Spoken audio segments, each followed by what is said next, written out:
quando a gente vai fazer uma história do direito social do Brasil, a gente vê que tem essa decalagem da CLT com relação aos direitos sociais no campo, e geralmente a gente dá importância, né, dá uma grande importância ao Estatuto do Trabalhador Rural em 1963, né, 20 anos depois da CLT, e que de fato inicia um processo de tornar os trabalhadores rurais cidadãos, etc. Né?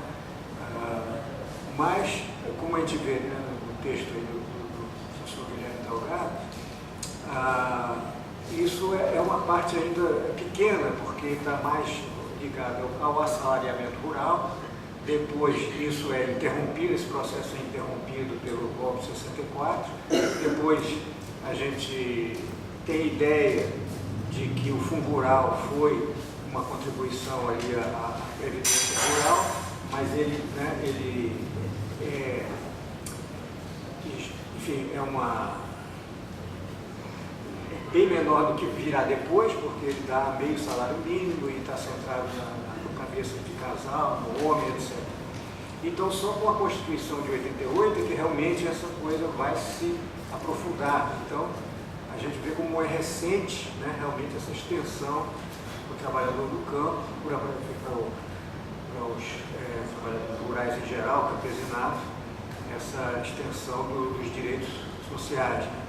Paradoxalmente, quando a população rural já está decrescente, né, quando no momento em que ela era a grande maioria da população brasileira, não tinha direito a nada, depois ela vai adquirindo isso através de lutas, etc. Mas, como costuma acontecer, muitas vezes os direitos são alcançados, as grandes conquistas são alcançadas quando já o contingente está menor, né? Acontece também na área urbana, na área dos operários industriais, etc., que tem suas conquistas, mas depois são demitidos ou tem reorganizações da produção, a população é decrescente. Enfim, então é uma coisa interessante isso. E por outro lado, outra coisa também interessante que a gente vê aí é a importância, talvez com esses ataques dessas reformas em cima da Previdência em geral e da Previdência Rural em particular, a gente tem a extensão do que se tem de conquista e de direitos adquiridos, né, e do efeito social que isso tem. Né? No momento que a gente está prestes a perder isso, é que a gente vê a importância que isso tem, que passa desapercebido. Né? Enquanto ele não está sendo questionado, a gente está ignorando, a gente tem uma ideia vaga de que realmente a aposentadoria rural, a gente vê pesquisas que se faz mais etnográficas, antropológicas e tal, que não está lidando com grandes números, com números estatísticos, a gente vê a importância que tem na família, nas famílias, tanto na área rural como em famílias também de trabalhadores urbanos, de periferias, etc., a importância que tem a aposentadoria, né, esse lugar do idoso, né, que passa de fardo a um protagonista estratégico da família, que assegura a manutenção dos filhos, que tem, crescentemente têm menos direitos, mais bicos, etc. E ali o aposentado é uma garantia da família. Né? Isso a gente vê, né, isso é um fato que a gente vê ao longo do tempo, mas a gente não tem essa visão mais geral, né, do que foi apresentado. Então, alguns pontos, né, para a gente discutir. Realmente, como no momento de desmonte, né, de coisas, a gente vê o que tinha já de coisas adquiridas, né, e montadas, e, enfim, se a coisa podia estar ruim, como pode piorar, né, e a gente valorizar aquilo que já tinha, em uma certa medida.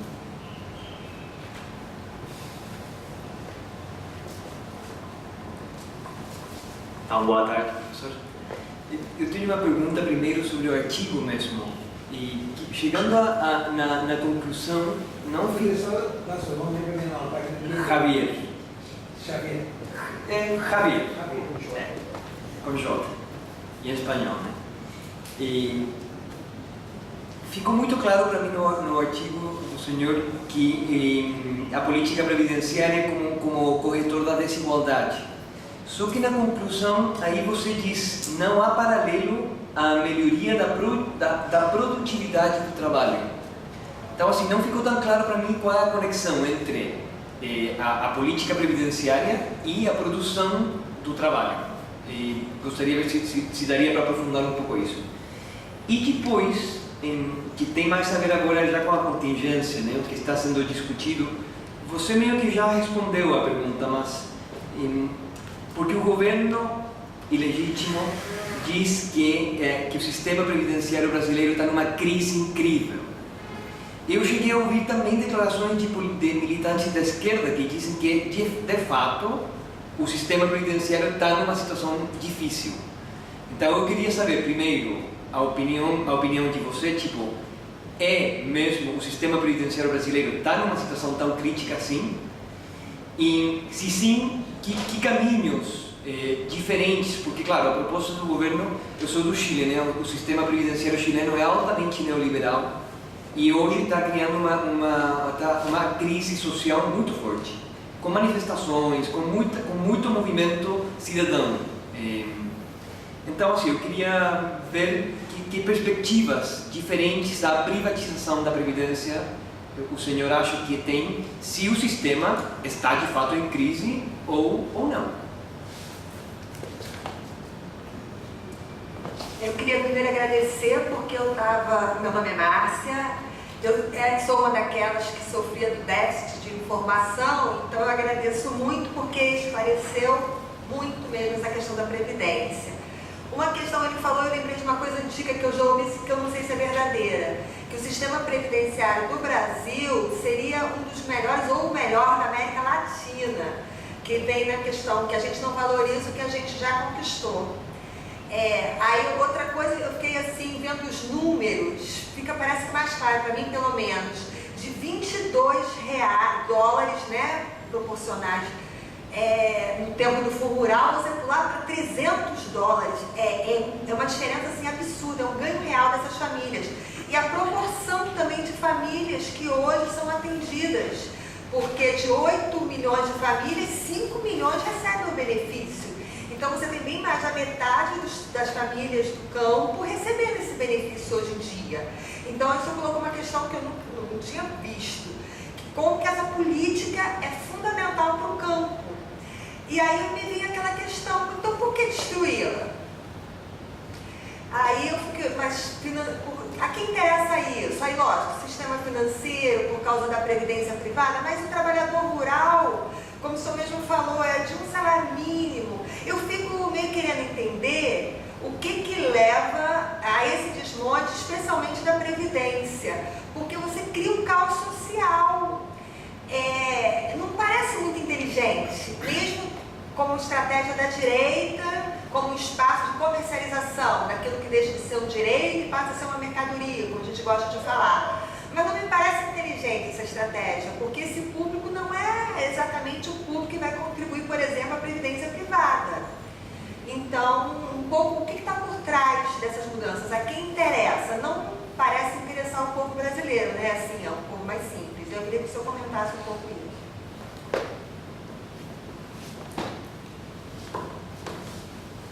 Bom, boa tarde, Guilherme. Sou uma Mahatma, também sou aluno aqui da turma do Zé Sérgio, do PGSA. Bom, também me considero um desses ignorantes sobre a realidade rural. E até quando eu estava lendo o texto, eu acho que a gente tem muita dificuldade, se você puder esclarecer isso melhor, de compreender todas aquelas categorizações e da diversidade das relações ou formas produtivas que existem no campo, né? Meeiro, toda essa diversidade. Gente que nasceu e cresceu no meio urbano tem dificuldade de compreender isso. Mas eu queria explorar uma questão mais geral, que eu acho que você evidenciou essa diferenciação entre um regime de previdência social para o campo, que teve essa história que ampliou a sua abrangência e melhorou também o poder de compra desses benefícios, mas sem esquecer que como você mesmo colocou no texto, aquele abono familiar, né, pré-estatuto e pré-fundo rural, ficou quase 30 anos sem reajuste, né? Então eu nem sei quanto valia a época em dólares, mas ficou 30 anos sem reajuste. Então já é uma política de precarização da qualidade de vida dessa população, que também, além de ser restrito só a um número pequeno, né, que pegava só os trabalhadores assalariados, ainda tinha essa precarização do seu poder de compra. Assim como, apesar do poder de compra crescente posterior ao Estatuto Rural, né, e o Fundo Rural, e sobretudo agora nos anos 90 e 2000, essa valorização do salário mínimo, mas a gente também tem que, eu acho, relativizar esse aumento da abrangência, porque o próprio salário mínimo, nesses 60, 70 anos, sofreu diversas desvalorizações e ficou praticamente congelado. E eu acho que, se eu não me engano, o pico do poder de compra do salário mínimo é nos anos 40, né? Quase nos anos 50, ali naquela transição, e depois ele perdeu muito seu poder de compra. Então há um empobrecimento, apesar dessa inclusão do sistema, a ampliação desse sistema previdenciário, a redução do poder de compra desses chefes de família, né? Sejam eles homens ou mulheres, mais tarde. E aí eu queria também que você explorasse um pouco esse antagonismo, né, entre melhora no sistema de previdência no campo rural e deterioração do poder de compra dessas famílias, assim, porque senão parece que realmente é uma benesse, mas a gente acaba escondendo a precariedade das relações de trabalho no campo. E por fim, eu queria colocar também que se você pudesse falar um pouco dessa proposta de reforma, essa proposta que apareceu no âmbito da reforma trabalhista, que praticamente propõe uma volta à escravidão, né, que coloca como possibilidade de remuneração do trabalho rural, concessão de residência e outras formas de remuneração que são praticamente de mais de 100 anos atrás. Mais alguém? Então, vamos pela ordem aqui.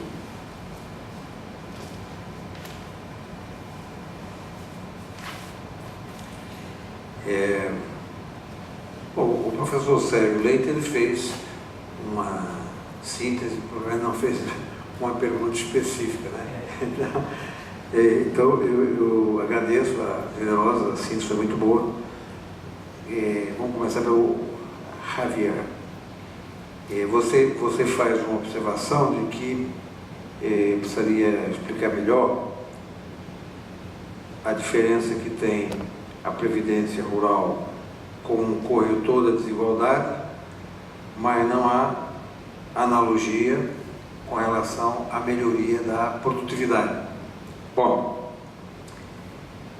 o que eu estava chamando a atenção naquela comparação no texto, que aliás eu não abordei na aula, mas foi bom você colocar, é que quando você compara os dados do censo demográfico com os dados do censo agropecuário, sendo que o censo agropecuário é uma estatística de produção e o censo demográfico é uma estatística muito mais demográfica e de rendimentos, na parte de rendimentos do trabalho, os resultados são diametralmente opostos.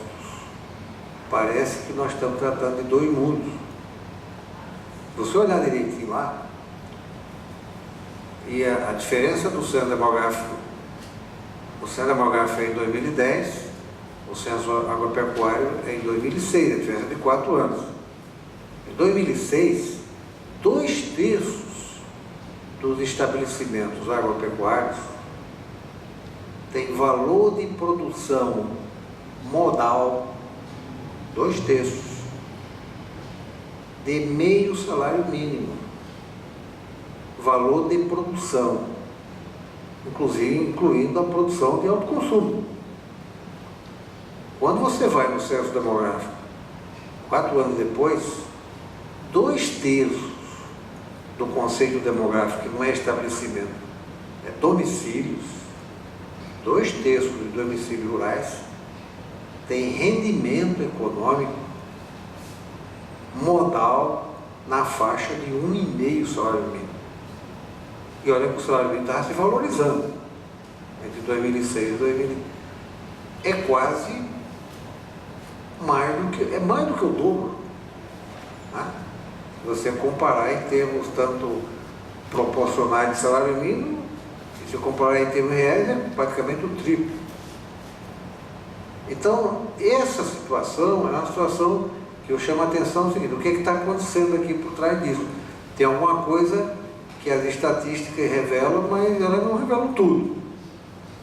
O que eu estou chamando a atenção é que a política social da Previdência Rural, ela tem notoriamente uma capacidade de elevação da renda familiar, independentemente da produção, que a produção ou não produção é pretérita.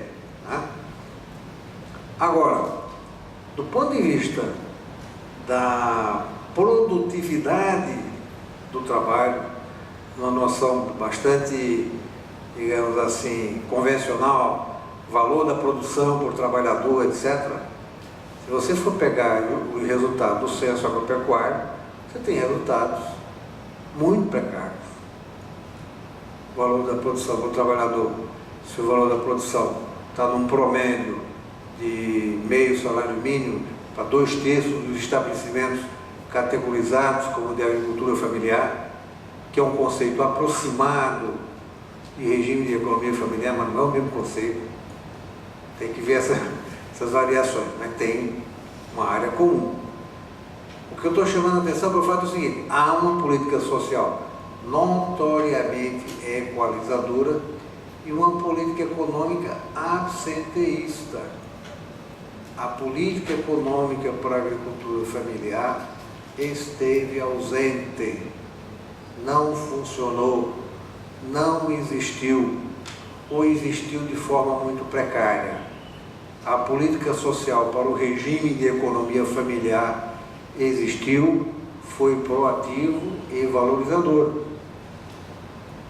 Agora, nós não podemos coexistir com essa situação como se fosse normal, porque é como se relegar a agricultura familiar ao campo da política social. Mas a agricultura familiar tem uma função econômica. Ela é produtora de alimentos, ela é produtora da diversidade, ela é produtora do emprego no campo.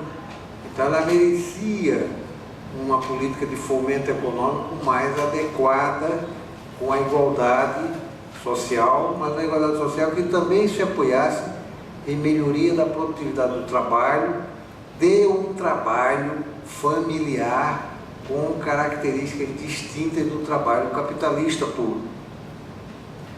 Então, o que eu estou chamando de precisa ter, sim, um programa amplo de comercialização de alimentos da agricultura familiar, um programa amplo de assistência técnica, um programa amplo de fomento à agroecologia, um programa amplo de apoio aos assentamentos, que já estão aí, mas estão abandonados. Tudo abandonado. Ou seja, qual é a vingança do sistema? Vocês querem reformar? Bota os caras no meio do mato, quanto mais distante tiver, e deixa tudo abandonado. Não é preciso ser, digamos assim, pitonisa para saber o que dá. Na época do Império, houve algo parecido. O imperador, que era filho da imperatriz austríaca, achou que trazer os alemães e os austríacos para cá, era beleza. Trouxeram os alemães e os austríacos, botaram lá no Rio Grande do Sul, abandonaram. Os caras evoluíram para a economia cabocla. Isso no livro do Caio Prado está, ou seja, os ancestrais do que tinha de mais, digamos, os camponeses mais proativos da Alemanha, foram colocados em colônias abandonadas no interior do Rio Grande do Sul, que era, digamos assim, um estado bem distante dos circuitos da comercialização mais forte internamente, e os caras evoluíram para a economia cabocla. Produtividade zero. Não está no DNA o cara ser produtivo, sim, está você tem que montar sistemas adequados de fomento à atividade econômica das agriculturas familiares brasileiras. Né? Então era só para chamar a atenção de que existem dois sistemas, um sistema, digamos, de estado de bem-estar social que avançou e um sistema de economia agrária retrógrado. Depois você faz uma pergunta sobre a crise da Previdência Social. É verdade? Que caminhos a seguir? Há crise? Essa pergunta já foi feita, eu tenho feito muitos debates sobre a reforma da Previdência. É um bispo lá de São Paulo perguntou: bom, aí você está fazendo crítica à PEC da reforma, então não precisa de reforma nenhuma? Deixa como está para ver como é que fica? Não é que não precisa de reforma nenhuma. Precisa, sim, de uma forma de sentido diametralmente oposto a essa, que é uma contra-reforma. Por que precisa de reforma? Eu vou só citar um dado, eu acho que eu tenho esses dados aqui. Eu ando com essas tabelas aqui que sempre aparece uma pergunta parecida.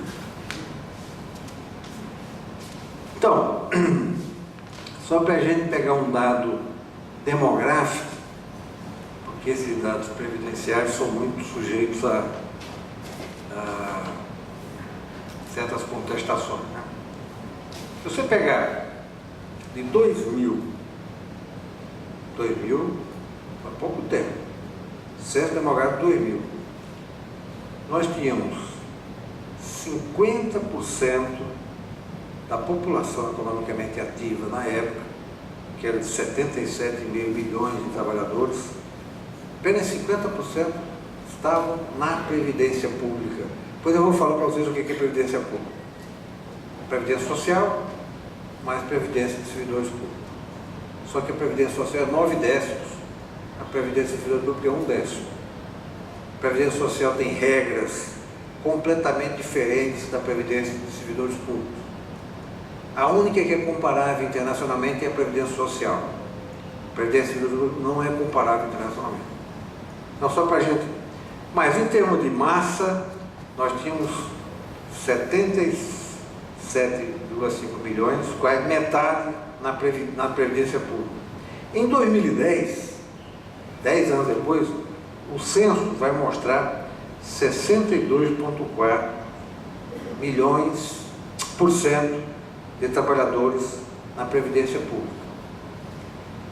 Se você avançar um pouquinho para a PNAD 2013, que é o último ano de boom, você tem 66% de uma PEA, no caso já de 100 milhões de trabalhadores, 102 milhões de trabalhadores, 66% na Previdência Pública como segurados ativos.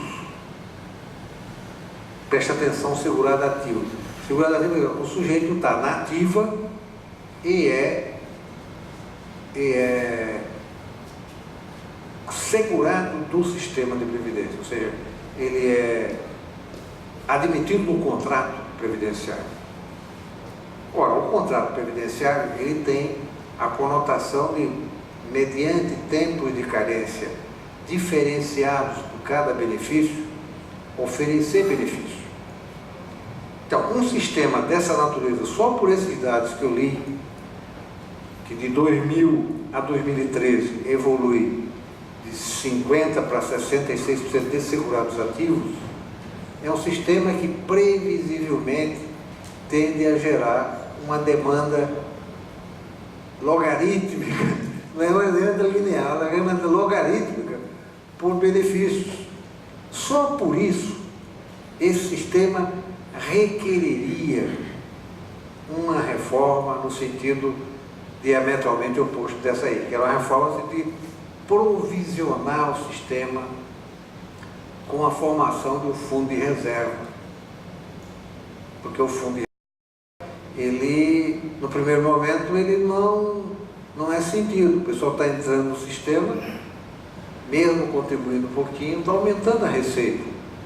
Mas quando ele vai demandar os benefícios, vai aparecer a diferença importante entre a arrecadação, que é pequena, somente no setor subvencionado, e a despesa, que é no mínimo do salário mínimo, mas é um salário mínimo valorizado. Então, do ponto de vista previdenciário, previsivelmente, você teria que ter feito a reforma já a partir de 98, quando a emenda constitucional 98 recomenda a constituição do Fundo de Reserva da Previdência Social. Portanto, aí a gente já, os finalmente, depois eu volto a esse assunto. O sistema de previdência social, ele tem sim uma tendência de incremento maior de despesas do que de receitas.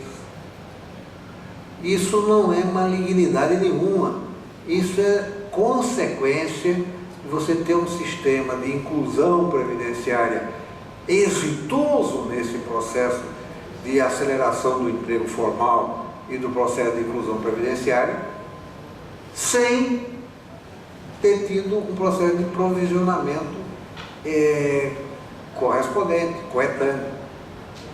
Portanto, o discurso conservador do déficit, quando eles usam dados do passado, eles estão mistificando. Nos dados do futuro, eles estão fazendo projeções exageradas, totalmente sem fundamento. Mas, no futuro, o sistema tem uma tendência de crescer despesa. O nosso campo, por razões ideológicas, até compreensível, nega a existência dessa tendência das despesas crescer. Não vai crescer, está tudo resolvido, não precisa dar, olha os recursos aí. Não é verdade. Nem sempre a gente pode falar isso, porque quando você fala que vai crescer, dá a impressão que você está engatando um discurso conservador. Não é verdade. Portanto, o sistema precisa de uma reforma, precisa de provisionamento. Não é nada que vá ser estapafúrdio, que vá quebrar o país, não é nada disso. É algo que tem previsibilidade, é algo que pode ser manejado. Não se faz num país do tamanho do Brasil, em tão pouco tempo, quando eu falo esses números proporcionais de PIB e de PEA, a gente não tem ideia, mas isso significou em 13 anos você botar mais de 30 milhões de segurados novos. A maior parte deles de salário muito baixo e vinculado a regras de subvenção de alíquota. E ainda falta um terço da PEA para ser incorporado, que é muito pobre.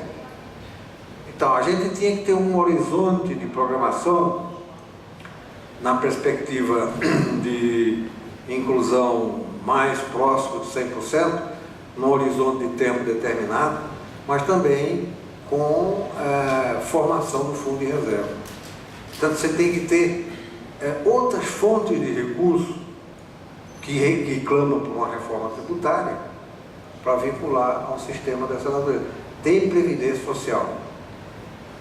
As contas não são tão estapafúrdias como se pensa. provavelmente você evoluiria de uma necessidade de financiamento de 1,5% do PIB para 2,5%, 15, 20 anos. Não é nada estapafúrdio. Agora, veja a confusão. O sistema de previdência pública tem a previdência social, que trabalha com benefícios de um salário mínimo a 5.531, e dos quais 2/3 percebem um salário mínimo. Então, o sistema de pobre, classe média e baixa, e os sistemas de previdência de serviço público, que tem outro público, outra regra de financiamento e, digamos assim, outros objetivos. O que faz a mídia? Mistura as duas coisas. O serviço público, ele tem chamados estamentos burocráticos do Estado. A função da Previdência é um pouco de reproduzir os estamentos burocráticos do Estado. Uma parte desses estamentos quer privilégios, não quer direitos. Por exemplo, os militares não contribuem. Não contribuem para a Previdência. Nem os ativos, nem os inativos. As polícias civis também não. Polícias militares, aliás. Você tem categorias como Ministério Público, Judiciário, parlamentares, etc., em que praticamente a esmagadora maioria está no teto do sistema de R$35 mil e reivindicando permanentemente a regra de paridade e de integralidade, que não vigora com o regime geral. Agora, essa discussão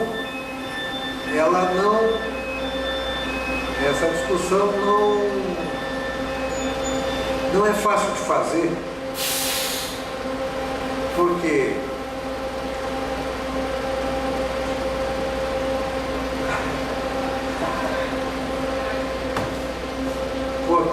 na reforma da Previdência do governo Temer, ele está fazendo uma engenharia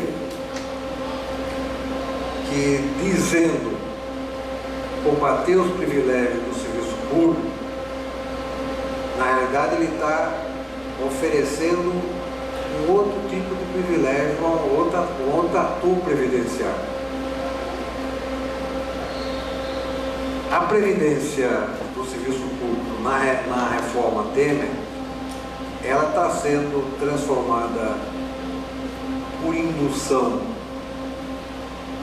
mais do que por opção, num sistema de previdência complementar privado, acima do teto do INSS. Modelito chileno.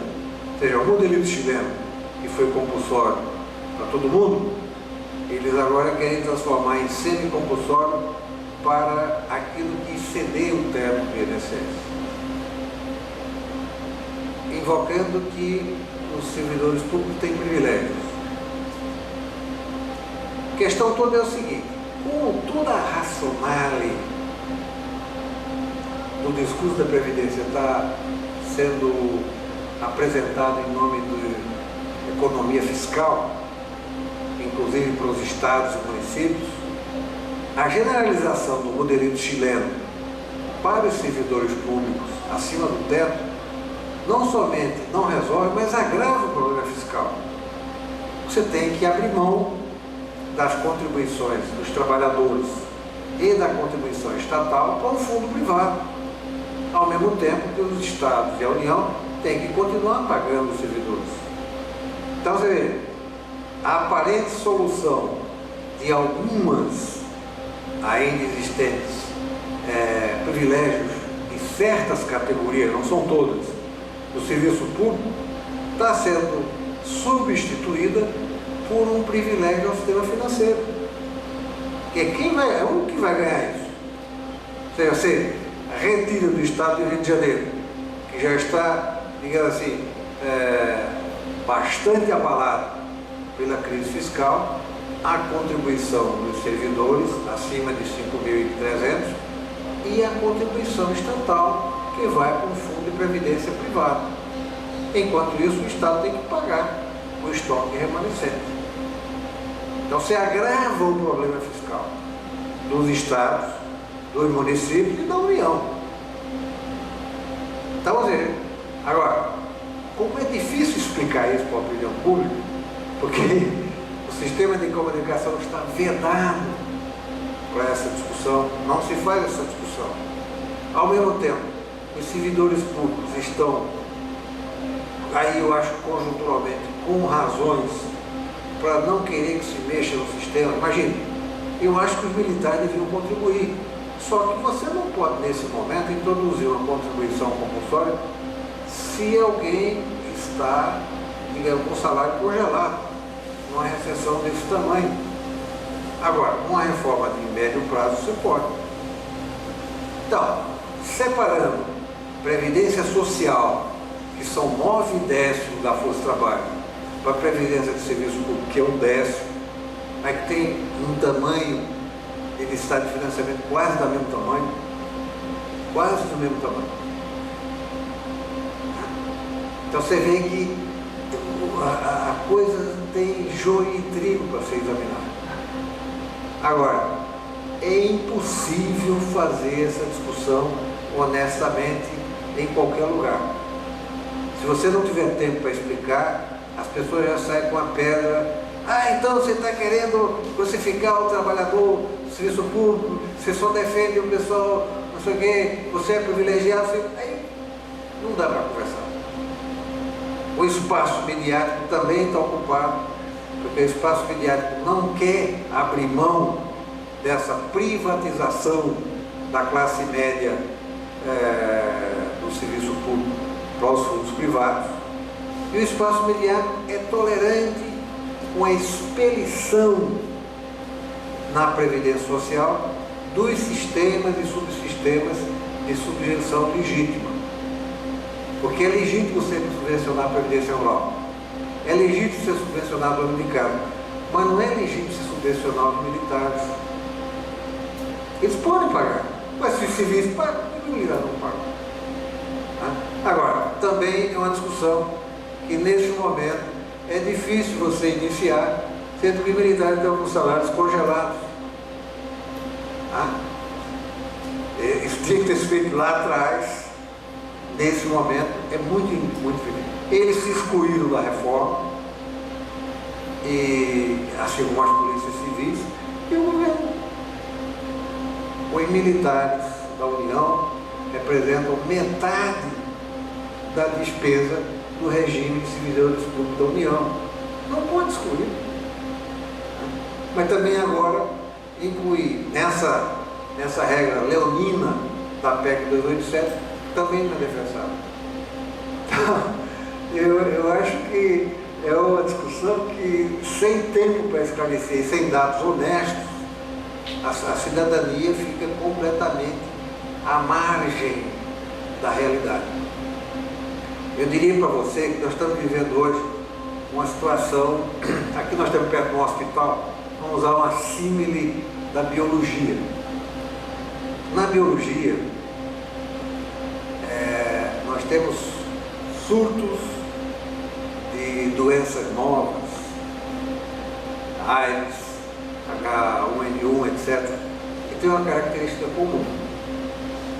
Os vírus que atacam o sistema circulatório da pessoa, eles atacam o sistema de informação bioquímica da autodefesa do organismo.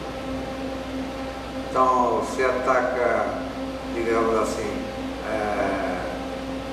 aqueles componentes que são os exércitos e defensores contra as infecções. E aí, a pessoa fica suscetível a receber todo tipo de contaminações, de novos vírus, bactérias, morredilas, porque o sistema de informação foi tornado cego. Eu acho que isso é a pior malignidade que pode existir. Leva tempo para a medicina descobrir vacinas, os vírus são mutantes, etc. Nós estamos sofrendo um problema parecido na sociedade. O nosso sistema de informação cidadã está ficando cego pela desinformação mediática a respeito das pragas, bactérias patogênicas, vírus patogênicos que estão se introduzindo no sistema circulatório da sociedade. E, portanto, os exércitos de defesa da cidadania, devidamente informados, perfeitamente mobilizados, estão sendo cegos por essa cegueira do sistema midiático corporativo. E daí, portanto, a gente vai descobrindo as coisas intuitivamente. Para a reforma da Previdência, ela está obtendo um grau de digamos assim, oposição, não é porque a população esteja informada. É difícil ser informado com fidedignidade, principalmente quando não se quer informar com fidedignidade. Mas ela vai intuindo, através de linguagens simbólicas, que sacanagem tem aí. É um pouco por aí, né? Mas ela precisa evoluir um pouco mais. Bom, mas eu vou passar para outro assunto, senão a gente não para nas outras perguntas. Márcia, o sistema previdenciário do Brasil, como comparar a Previdência? Por que querem destruir a Previdência? Vejam, a gente é treinado na academia, na escola, principalmente na formação científica, com a ideia de que o homem é um ser racional. Então, a política é uma atividade racional. E a racionalidade está pressupondo conhecimento. Né? Eu tenho informações.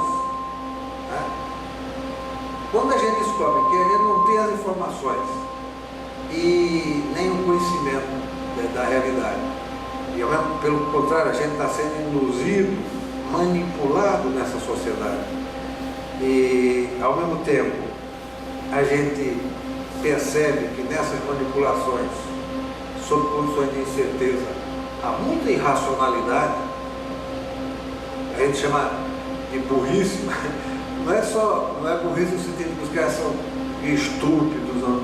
É porque você trabalha num mundo de incerteza, você tem uma forte componente ideológica presente nos interesses de classe aqui e lá, e de repente uma série de,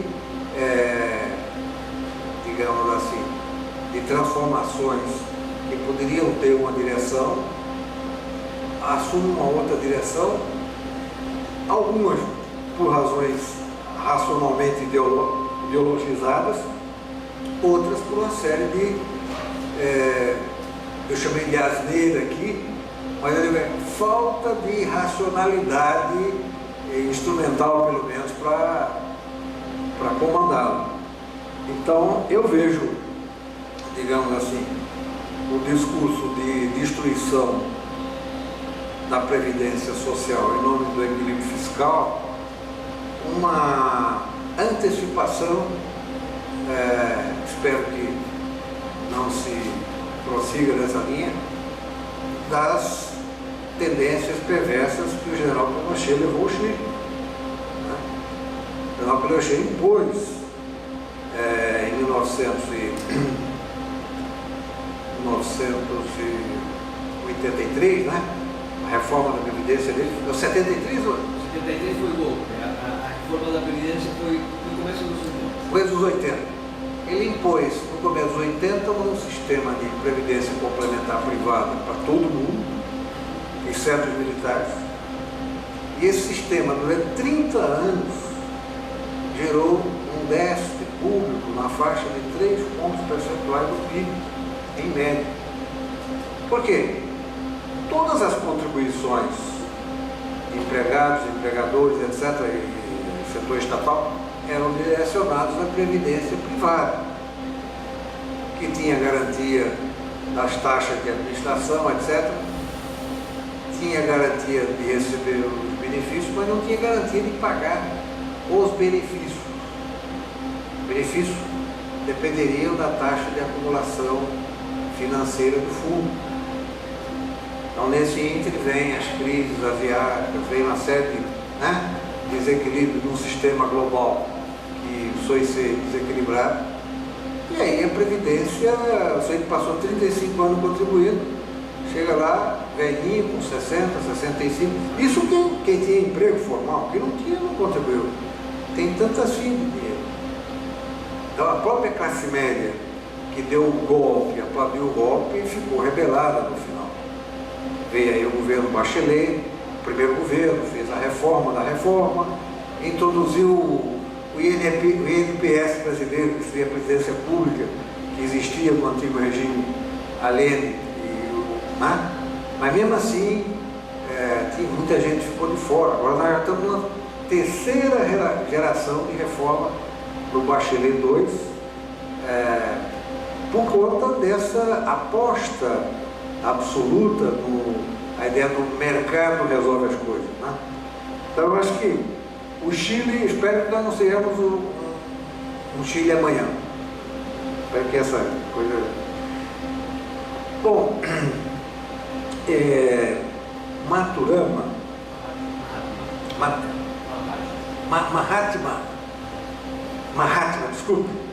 Mahatma, diversidade dos agricultores familiares,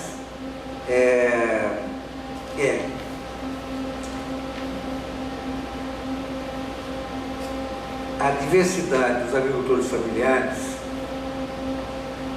é uma característica, digamos assim, social, cultural, econômica, que torna o sistema, até certo ponto, insusceptível para uma teoria geral. Isso é uma coisa que a gente tem que reconhecer. Não dá para fazer uma teoria geral, no sentido, temos um campesinato brasileiro. Eu acho que foi essa grande... Ou então dizer o oposto, não existe campesinato no Brasil, que é um pouco a ideia meio europeizante. A ideia de campesinato só é na Europa. No Brasil não pode ter campesinato, porque não tem feudalismo, e o campesinato é um sistema que se forma no feudalismo, e tudo que não teve feudalismo não tem campesinato. Então é um silogismo meio, digamos assim, meio ahistórico também é histórico. Se nós temos campesinatos, agora estruturas sociais com relações muito diferentes, a relação terra-homem é muito diferente. Você tem que ver a regionalidade. A relação terra-homem, do chamado agricultor familiar do semiárido, não tem nada a ver com a relação terra-homem dos povos das águas e da floresta da Amazônia. Se eu usar uma mesma teoria para explicar, digamos assim, as condições de vida, o trabalho, a relação da economia geral com a economia campesina, eu estou cometendo equívocos. Agora, o importante na Previdência Rural é que ela possibilitou uma certa coesão nacional. A ideia de uma economia familiar, de um regime de economia familiar, diferentemente do que se pensa, a gente acha que isso começou no governo Lula, não é nada disso. Regime de economia familiar é um conceito previdenciário da época dos militares. Ele surgiu na lei do Fundo Rural, quando ele foi cidadanizado com a Constituição. E ao cidadanizá-lo, você permitiu a sua, digamos assim, nacionalização.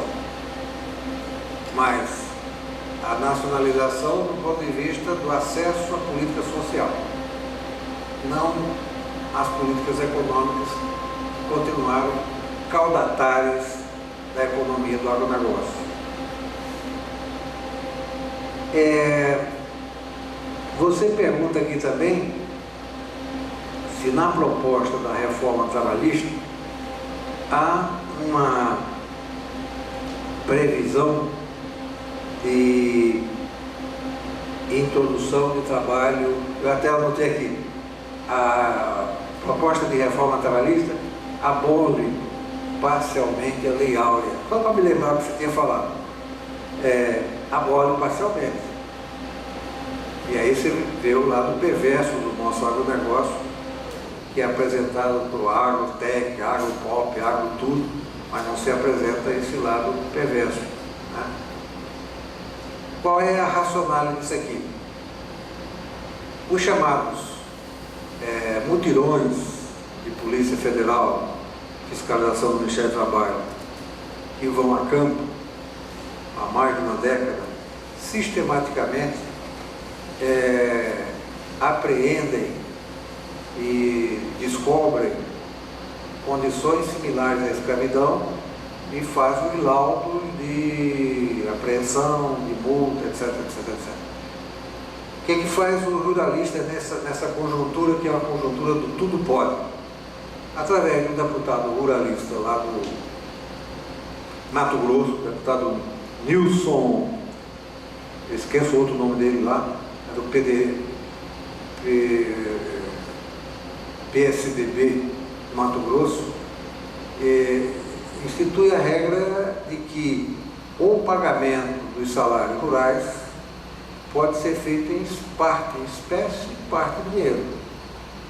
Na parte em espécie está previsto os alimentos, a dormida, a água e tudo mais que o empregador oferecer aos trabalhadores eventuais contratados.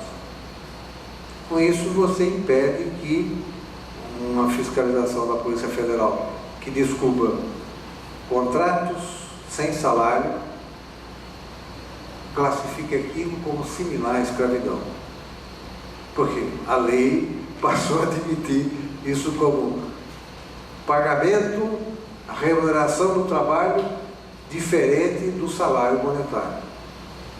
Mas isso é realmente similar à escravidão. Pode ser botar na lei, significa simplesmente que você volta à situação anterior à Lei Áurea. Válida não somente para os pretos, mas também para os brancos, pardos, tintos, todas, né? Então tem isso aí. E tem muito mais coisa similar nessa.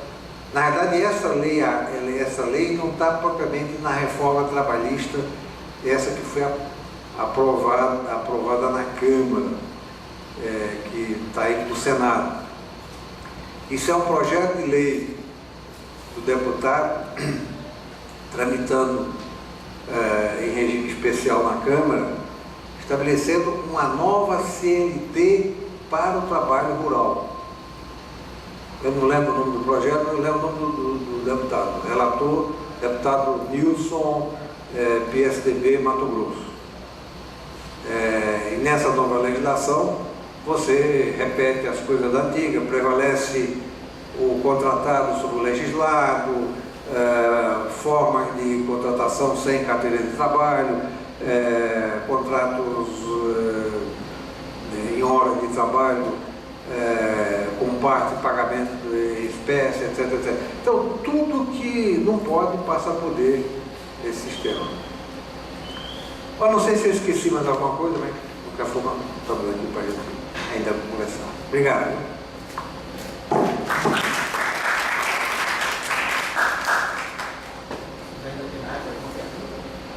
A última chance.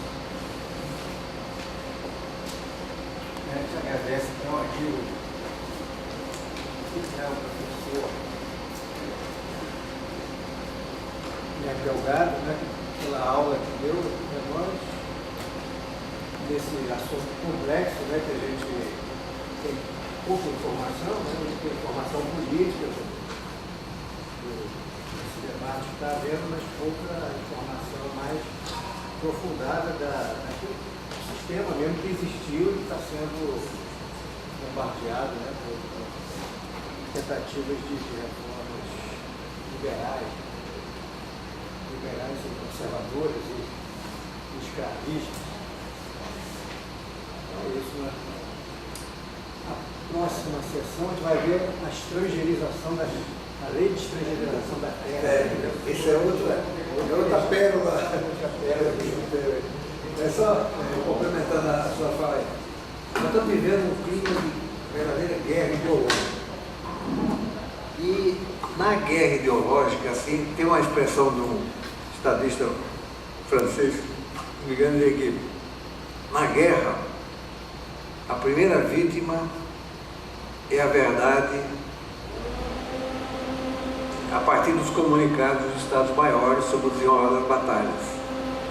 Eu diria que na guerra ideológica, em que você tem claramente delineado um projeto de interesses classistas, né, a primeira vítima é a verdade.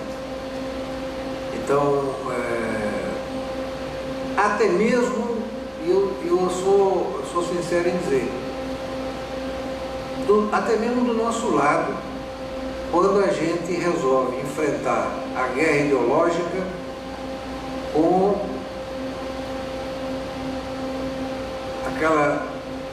a ideologia contra, ao invés da contra-ideologia. Por que ideologia contra? Porque você está sendo atacado por todos os lados. Déficit, rombo, não existe déficit. Aí você cria uma ofensiva contra-ideológica. Porque para você explicar tudo isso que eu expliquei para vocês aqui, para milhões de pessoas que estão desarvoradas, admitindo que esse sistema vai produzir déficit, dá a impressão que você está parceirizado com o sistema conservador. Então, e fica uma guerra ideológica e uma ação ideológica contra, mas não contra-ideológica. Que a ação contra-ideológica, isso que eu estou tentando fazer aqui, é você tentar esclarecer, tentar desnudar, tentar colocar os elementos de realidade e propor à cidadania, dentro de uma perspectiva política, a verdade. Mas isso é difícil se fazer na guerra ideológica. Agora, se não for feito, nós viramos refém de nós mesmos ou dos outros, que é o problema. Obrigado.